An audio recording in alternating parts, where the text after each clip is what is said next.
కొంతమందికి డబ్బు లేదని బెంగ, కొంతమందికి తినడానికి డబ్బు ఉండదు, కాని కొందరికి తింటే అరగదు.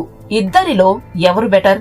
అక్రమ మార్గాలలో ఎక్కువ డబ్బు సంపాదించిన వాడికన్నా సక్రమ మార్గాలలో కొంచెం డబ్బు సంపాదించిన వాడు ఎక్కువ సంతోషంగా ఉంటాడు కదా.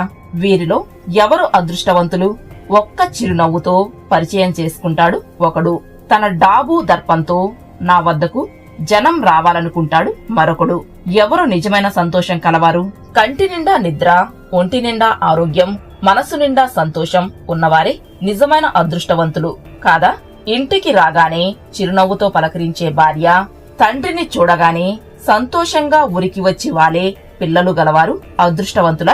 దేశ విదేశాలు బిజినెస్ పని మీద తిరుగుతూ ఉండే తండ్రి, మహిళా మండలి అని క్లబ్లని తిరుగుతుండే తల్లిగల పిల్లలు నిజమైన అదృష్టవంతులేనా?